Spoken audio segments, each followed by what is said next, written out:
All right, everybody, welcome to another edition of the Leadership Blend television show with your host, Ricardo D. Rice, and we're on episode 20. And look, so when we started season 2, we started with my sister. I don't want to call you big sister because then I feel like you might have an age thing. You might give me that nasty look. So my sister, the doctor, and she was sharing her amazing story about raising 6 kids being homeless and the road that she took to become who she is today. So we figured, and I say we because I was chewed out about it, we figured that what better way to bring in episode 20 than to bring her back and do an update, because when I tell you that this amazing woman has done some amazing things that was December, yes. And we're in November, almost less than a year later, we talking about more books, more awards. I told her today, if I see one more award on her social media, I'm gonna scream. Like, I'm almost jealous. But without further ado, I'm gonna let her introduce herself again. My sister, Dr. Holden. How you doing today? Oh my, I am fine, and thank you for having me. Of course, you know. Thank you. We got some memories. We've been rolling with about 3 years now. I'm telling you, when I met you, you were running for city council Yes. in 2017 when I was at Love 860 AM, and I fell in love with your testimony, and here we are 3 years later. 3 years later. 25 books later, because you remember about 25 books. 25 books later, and just, it's amazing. Tell everybody about you really quickly for those that haven't seen the first episode. Well, God just has drastically changed my life story. I mean, within 12 years, at 35 years old, I found myself homeless with 6 children, uneducated, underemployed, with 6 children in the streets of Atlanta. So here we are 12 years ago. I'm homeless with 6 kids. I have a GED and very little work history. I was scared out of my mind. But I knew I had to do something to change the trajectory of my family. You know, I had 12 eyes watching me. 2 kids in high school, 2 kids in middle school, and 2 kids in elementary. But I made a vow that the streets was not going to raise my 6 children, or the jails was going to house them. I didn't really know what liberation looked like. I just went to work to try to save my family from homelessness and hopelessness. And you had been married? No, that time I was single.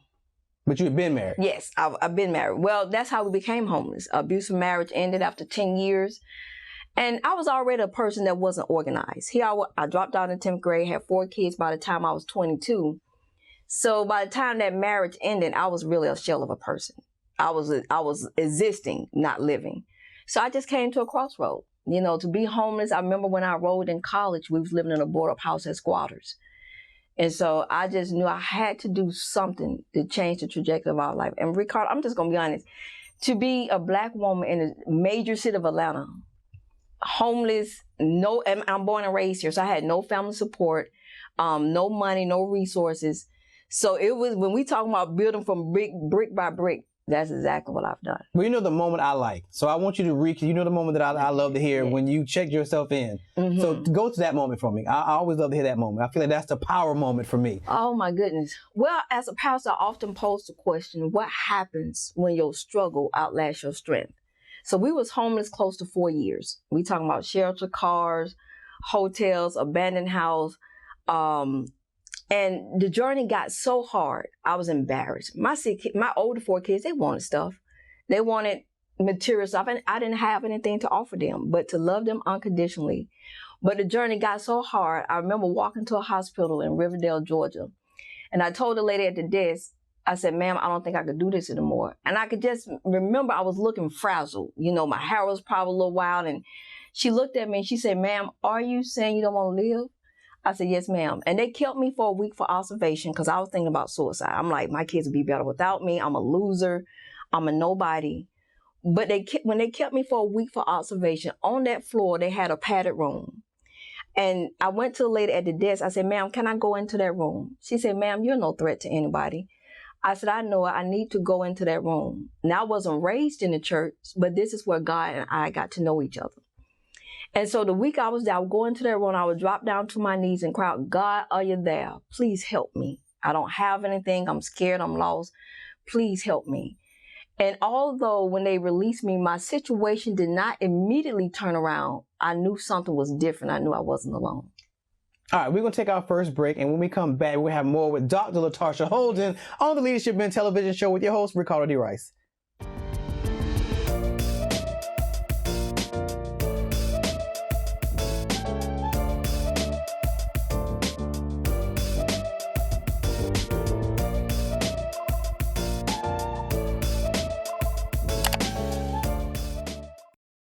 Okay, so when we left, you were talking about the moment that you and God became close. Yes. All right, stop from that. You said you reached out and said, Lord help. And Well, it was for me, that was the defining moment. Like I said, although things did not immediately change, we were still homeless when I left out of that hospital, but I knew something was different. Before I knew it, I had matriculated through college with my AA, my BA, my MBA. But when I got accepted into the PhD program for leadership studies, now I did want to bungee jump up to heaven and high five my man. I mean, bungee jumping. I wanted to bungee jump. I would pay good money to see that. But for me as a leader, if God did nothing else for me, what He's done with my 6 children, I believe. I can go home right today with that. I saved my 6 children because I taught them how to serve. That was my thing. So I'm thinking about legacy and suicide at the same time. I did not want to leave my 6 children without anything. And so I came to them 12 years ago and I said, well, I don't have, and I was so humiliated. Because now I'm trusting my kids to accept me. I'm the homeless one in the family. I'm the one the family members are laughing at. But I came to them and I said, well, if I can teach you all how to serve. And they were like, Mom, we don't have anything. What are you talking about? They were older 2 in high school and 2 in middle school. They wanted some material stuff. But here I am talking about legacy. And I said, well, I just believe if I can teach you all how to serve now at our lowest, I've given you a strong foundation to build on to become great leaders. Now, they grumbled and complained. They helped. We got the newspaper clippings. They helped with the events. But to my surprise, this is where, to me, I wake up and I still think it's a dream. My oldest son, he's 31. He came to me his senior year in high school. And he said, Mother, by what you showed me when we did not have anything, my way of serving is joining the United States Marine Corps. Now, he retired after 10 and a half years. Now he's a second-year college student pursuing a bachelor's in business. And then I have another son. He became a caretaker. My daughter said, well, Mom, my way of giving back is going to the medical field. She's an EMT, licensed pharmacy tech, and she's in her second year of college. Then another daughter came and said, well, Mom, by what you showed me, I want to go into the human services field. She just graduated with her bachelor's in liberal studies, and she joined the United States Army 2 years ago. My 19-year-old daughter now is a full-time published author. She's a serial entrepreneur, and she's a spoken word artist. And my youngest son, Omega, now that's the last to end. There's no more coming after him. Omega turned 18 in August, and he's a senior in high school, youth leader, never given me any problem, youth athlete. And for me, if God did nothing else for me, I believe, I'd be happy with that. All right, so let's fast forward to 2017 when you sashayed up into my studio, call yourself running for office. How did you get there? Like, what made you, especially with the election tomorrow, what made you want to run for office in that space? Well, I remember when we was homeless that I made a vow to God because after I came out of the hospital, our relationship started to deepen.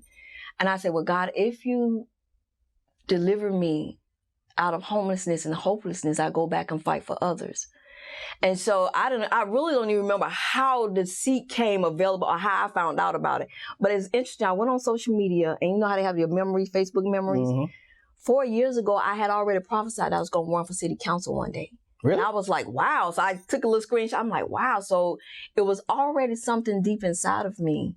But I just knew, I remember Nelson Mandela said that how could he enjoy the limited freedom that he had when his sisters and brothers was not free?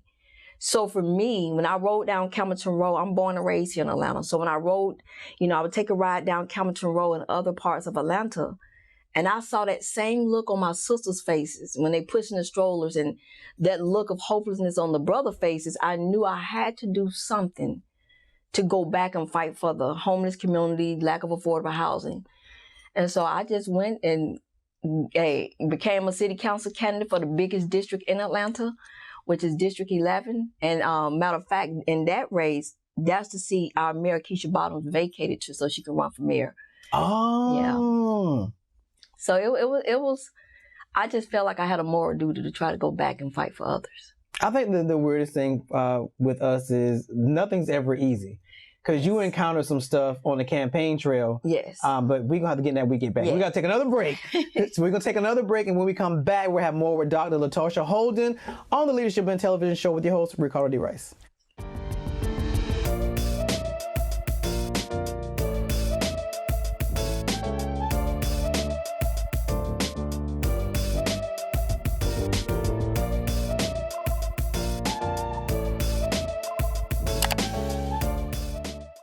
All right. So when you were on the campaign trail, because I think that was the second time you came back to the show, and you dropped that bomb on me before, like an hour before we were going on air, about a situation that you encountered. What was the situation? Well, it was sexual harassment by one of the candidates in my district. And I think he was using the tactic to persuade me for running. Although I was the underdog in the race, I was probably the more relatable candidate in the race as well. So whenever I would come, he would call, make sexual comments towards me. And I kind of ignored all the comments, but I think when he physically grabbed my tush after one of the forums that we had, that's when I realized I had to say something, But I do believe it was an attempt for him to dissuade me, and he almost did. I'm just gonna be honest. The comments, about having kids and, basically like I was the underdog in a race. And I remember one time we was at Mount Carmel. We was at there for a forum. And as we was fixing the food, I think it was a breakfast time, he almost got to me because he came up and he was just saying sexual comments. And I sat down and I heard, the enemy was trying to distract me. You don't belong here. You're not one of them. You're not from the affluent and influential connection. And I almost got up and ran out of there. But I said, I'm here to fight for those who don't have a voice. And I just had to encourage myself that you're here for those who don't have a voice. You're here for those who feeling lost, the homeless community. You're here so that was, I believe, his attempt was just to try to get me out of the running. Okay, so let's fast forward. I'm going to say your LinkedIn post that got the 500,000 views. And I feel like from there, everything kind of... Yes. So what prompted you to do... What was the post? Well, I was introducing myself as an inspirational speaker. So I just kind of like, in the beginning, I told a little snippet, went from a homeless to political candidate, GED to a doctorate, became a 12-time published author. Now I'm an inspirational speaker. It was on LinkedIn, so the last thing I was thinking that it was going to... Now, mind you, she downplaying this. She's sitting by one of these tables that's longer, and it's filled up with all these accolades and awards, and it's a scene. Like, it's a scene. So it's not like some little rank-a-dang post. It was a scene. And I mean, the table is full of your accolades from the top of the table to the bottom of the table, and from there, you got like, 500,000 likes? Within 3 months, 500,000 views. I mean, people around the world contacted me, but I'll never forget this one lady. Because I asked God, I said, well, God, before that, I said, well, God, give me a sign. So now what I do, I don't move unless he gives me a sign. So I said, well, God, give me a sign that I'm on the right track as an inspirational speaker. And so when I made that post, I mean, the numbers was jumping. I mean, I think within a week, 100,000, and it just went to over 500,000 views within 3 months. But it's one lady, she was a Caucasian lady. After all the people that reach out to me around the world, this one lady, she said, well, Dr. Holden, I want to introduce myself. I think she was from Minnesota, somewhere up north. She said, well, I just want to let you know I have a very supportive husband. I have a PhD. She said, I have 2 loving kids. She said, well, my husband and I had a large income coming in, but we recently both lost our jobs. She said, and I am terrified. She said, we've been living off our savings, but we won't be able to do that for long. She said, but when I read your post, my heart immediately dropped to my stomach. She said, I immediately thought, what if I didn't have a husband? I'd have 4 more children. I didn't have my degrees and I was homeless. She said, I'll remember you for the rest of my life. You changed my perspective. And so for me, that was God way letting me know I was on the right track and what I was doing. All right, so from that moment, what all happened? Because we've gotten like 15 awards and like 2,000 more books. So how did we get to where we're at now? Because in the last time we were going to talk about all this stuff. Because these are all books, people, that she wrote within the last year. Yeah, this year. This is like within this year. These are all the things that she's written on top of the 12 that you already previously written. So what inspires you to write books? Because I tried, and you know, we were talking about mine. Yeah. My second was about 6 months, and I can't get motivated. Like, what inspires you to do these kinds of things, to write these books and stuff? I want a way to reach out to people to show love and compassion. You know, to reach out, to encourage, and to inspire people that they're not alone. So out of my 12 books, this book here made 13. But out of my 13 books now, I wrote my life story. It came out in 2015, but what happened was I was in a PhD program. I ran for city council. The book really just never got any, and I didn't accomplish anything. So this year I revamped the book. The title's still the same, but now I'm named Georgia Mother of the Year and National Mother of the Year. So I revamped. Actually, hold that thought, because we can come back with that. Okay. So we're gonna take our last break, and when we come back, we're gonna talk about the National Mother and the Georgia Mother, Dr. Latarsha Holden. So stick around the Leadership Men television show with your host Ricardo D. Rice.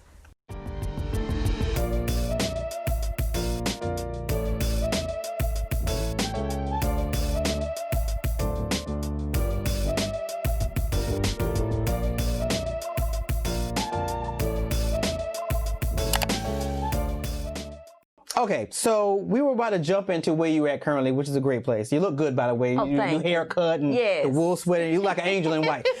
So the Georgia Mother, what is that? Because I didn't know what that was until I saw you get it. When the news shows up, it's a big deal. And the news showed up. So it's a big deal. So what is Georgia Mother? What does that mean? Well, American Mothers, Inc. was founded 85 years ago with the women of that time, Roosevelt, Eisenhower, the women of that era. What they wanted to do was recognize a mother from each state who's doing extraordinary things. They get nominations from all over the world. And so someone nominated me, and I guess they got a board who choose the person. So from each state, they choose a person that's going to represent that state. So I was chosen to represent the state of Georgia. But out of the 50 plus women that was chosen to represent their individual state, they then go and choose one person out of us to represent as the National Mother of the Year. And I was chosen as the National Mother of the Year, which I just made United States history as being the 85th woman to ever hold that title. I can't even, there are no words. I can't even, because I saw when you put it up on your social media, I was like, what is this? And then when we were talking, I was like, so it went from Georgia Mother to National Mother. So I'm just like, so what, they have to have kids? Like, how do you do? Yeah, but I mean, I guess if you're a grandparent, someone that's actually adopted, you've adopted kids, but you've made a real big difference, not only your family's life, but your inspiration to other mothers. You know, and for me, 2020, I tell you, this year just has been, God has been rewarding me for my faithfulness. I often tell people that God did not magically change my life. I had to be a willing participant in my own deliverance.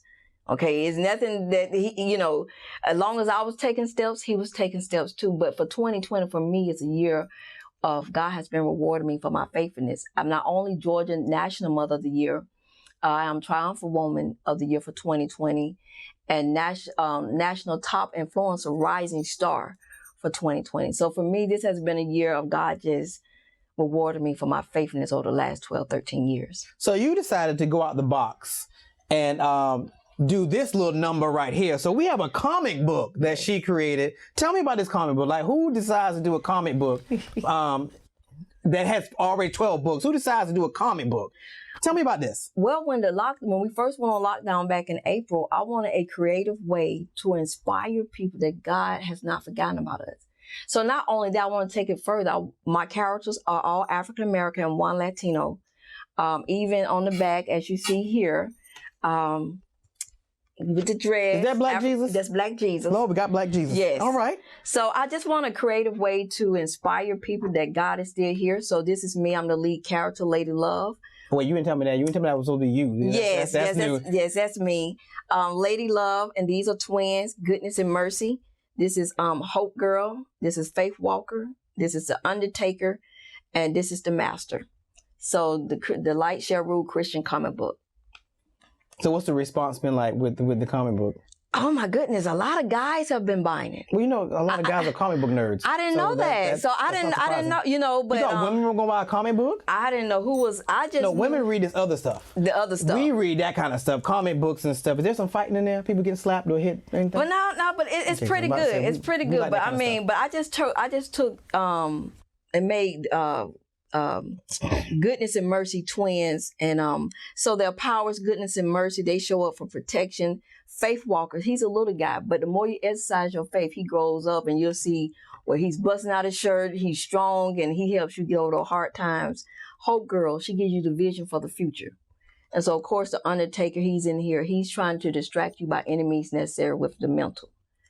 So it's just a creative way to come, you know, inspire people. And then I just released my first leadership book. I'm about to say, tell me about the leadership book. Well, I released this because we have too many leaders that are public successes and private failures. The home life is jacked up, but you know, you're the cream of the crop at work or just at the corporate. So I wanted to share the principles that I learned along the way. So it's leadership principles, the power of personal development.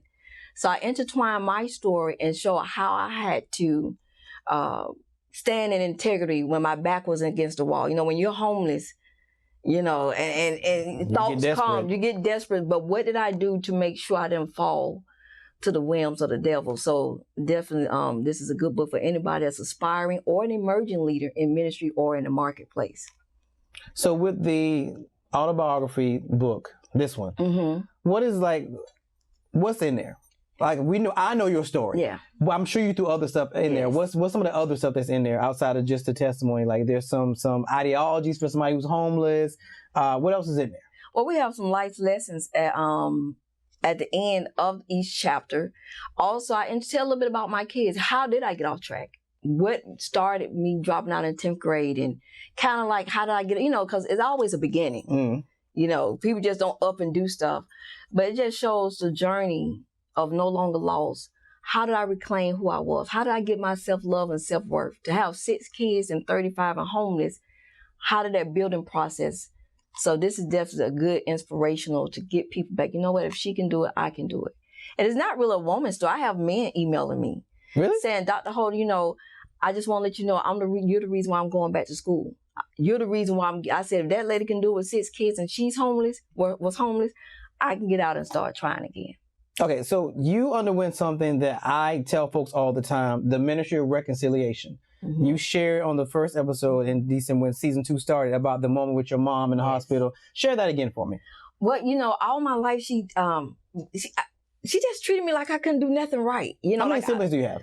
It's 3. I'm the oldest of 3 girls. Okay. You know, and so my other 2 sisters are very fair skinned. You know, so I thought maybe that's why I was treated like the ugly duckling out the family. But she had a stroke and she passed last year. But before she died, I went over there to feed her and, you know, just to talk when she came home from the hospital. And she just started proclaiming Jesus when I walked in the door, which I've never even heard her talk spiritual or anything. And I said, yes, Mom, that's right. But she said, I want to tell you something. She said, you're not evil. And I was feeding her and I was like, huh? And she said, you're not evil. She said, you've never done anything wrong to anyone. I want to apologize for how I've treated you all these years. You know, and I just, that for me liberated me, because 2 days later she had a stroke. She never recovered and she passed last year. So I believe God allowed me to hear that, because for so long I've lived, I'm evil, there's nothing I can do good, there's nothing I can do right. So this tells a little bit more to how she started that process and what made her start thinking those thoughts about me. But God allowed me to at least hear my mom apologize. Wow. All right, so how do people get in touch with you? Well, all of my books are available. So I have children's books, youth series, so all of my books are available on my website. That's www.drlatarshaholden.info, I-N-F-O. You can email me, latarshaholden@yahoo.com, or you can give me a call at 404-838-9587. And I'm on all social media platforms. You sound like such an infomercial. Like, that's the best anybody's ever done. You actually sound like an infomercial. All right, so any nuggets or thoughts you want to leave with those watching, men and women, who might be going through any fraction of what you've gone through over your lifespan? Yeah, you're going to be the Jonah and the ark. This is why I write fast. Little snippet here. When Jonah started to build an ark, a lot of people didn't hear what God told him, and they definitely didn't see the rain coming. But they laughed. They stood around laughing and thought he was crazy. My thing to you is, can you build your ark when you don't have support? Can you build your ark when people don't hear or see the vision that God has given you? And when the village people, your family and friends, are standing around saying you're crazy, nothing you're doing is going to work. So can you build your ark? And so that's what I want to add. I want to leave them with that question, because for me, that's what I had to do. I had to build my ark no matter who didn't support me, because God gave me the vision and the dream to go forward. So I just want to leave them with that question. Can they build their ark even if they don't have the support of the village people, family, and friends? All right. So, wiser words have never been spoken. So on that note, I want to thank everybody for tuning in. Thank you to my sister. She's more than just a guest. My sister, Yes. Dr. Latarsha Holden. And we will see you guys next Monday, same time, same place, on the Leadership and Television Show with your host, Ricardo D. Rice.